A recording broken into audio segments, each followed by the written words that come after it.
Auntie Gwen, with the perspective of a lifetime of watching these things, what do you think of the state of the country at the moment, of the UK?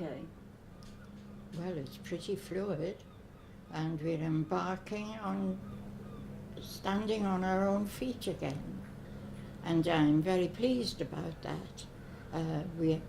Germany tries to dominate all our lives, really. But Mrs. Merkel put her foot in it, good and proper, when she invited everybody, come to Germany. That was nonsense. I like to think that we have stood on our own all through the ages, from Charlemagne down. You'd have to remind me when Charlemagne was. Well, about 800, I think. I think it was. He was So a long stretch of time. A long stretch of time, and in that intervening 1200 years, Germany was just a series of warring, nasty principalities. But we in Britain had our own nation, our own pride. So at the risk of sounding a little Englander, I'm very happy that we're going to stand on our own again, Gainas. Yes. And you're not fearful for the consequences? You've got a lot of lovely grandchildren. Yes, obviously there's risk. But I think that Theresa May is a brilliant choice. And she's going to be as tough as Mrs. Thatcher was. So she's a strong hand. Strong hand at the helm, and she's going to stay at the helm. With the perspective of history, are you not concerned about... I always felt that the European Union had brought Europe together, that we could argue round the table in Brussels and not in the battlefields. It did that. It stopped warring between France and Germany, which had gone on since the time of Napoleon. And that ended, really. They no longer killed each other. They argued, but they learned to live with each other. That's a good thing, surely. That is a very good thing. But it doesn't preclude our standing on our own. And I think we're going to make good. Now, in your family history, your near family history, you really go back to the Boer War, don't you? Yes, my father joined the Boer War in 1898. He had been born on a small hill farm up in Cummer, and there were 6 children and a 7th on the way. And in this small hill farm, he realized he was losing strength in his leg. So at that time, they walked to Nice to see a consultant, and he said, well, Mr. Evans, it's a case of amputation or you'll die.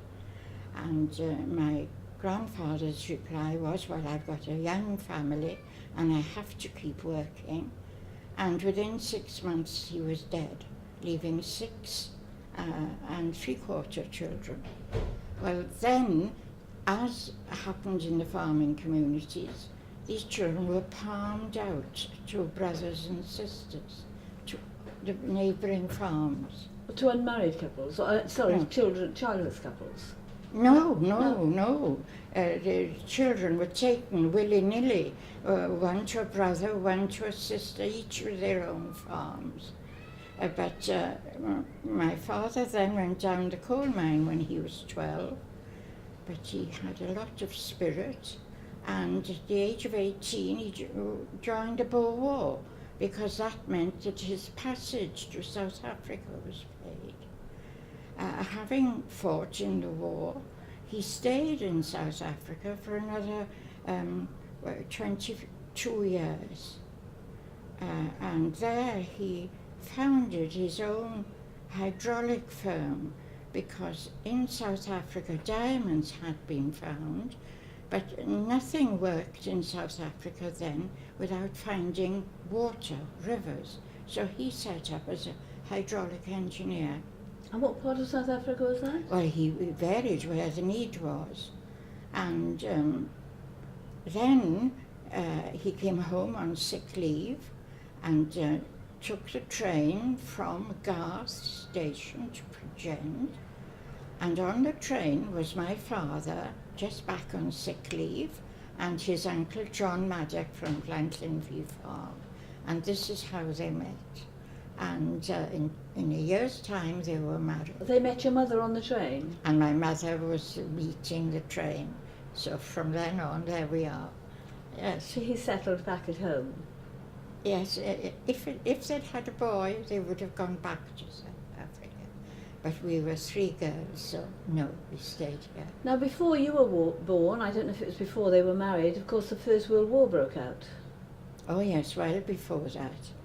And the old family home where my mother was born was Gainas Farm in Llanganwyd, where Edward II spent a night up in the trees.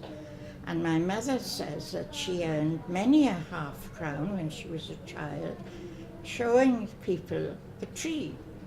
Well, according to you, Gaynor, somebody mistakenly chopped it down. So Cadrowd and Co. have put a memorial stone there. I have actually seen that, it's wonderful. Yes. But then in the First World War, 3 of her brothers took part? 3, yes. And these would be my grandfather. The others stayed on the farm. The older brother, Morgan, he was an officer. He graduated before that. And he was shot in the knee during the war and was lame for the rest of his life. Well then, secondly, William, who had again trained as a teacher and emigrated to Canada, William went out and he was killed. He was in the Somme? I think I must check my dates. It probably was the Somme.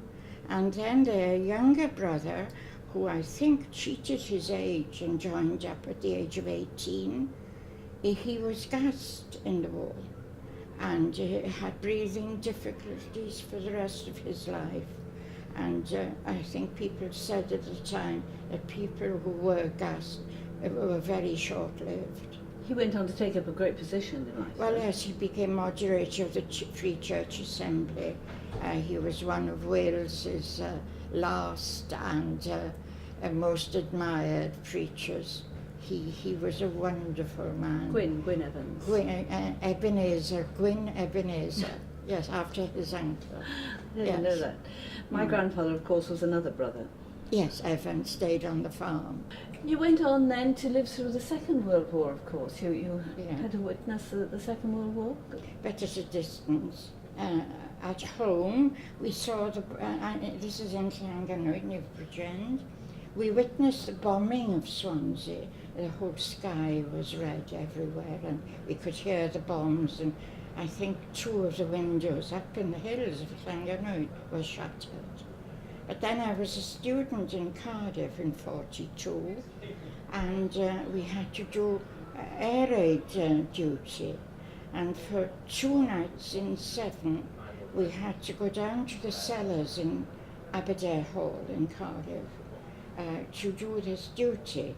And what we had to do was to go up to the top floor of Aberdare Hall. I think it was on 4 floors, and just watch and see if there was by then the flying bombs had come, and as you know, they became silent just before they fell. Well, I did duty there. What we had to do was to stand on this very high point and report seeing a plane coming down or seeing a plane switch off its engine, because that meant that the doodlebug would land fairly near. What do you remember about Swansea and the Blitz? Did you ever come into Swansea?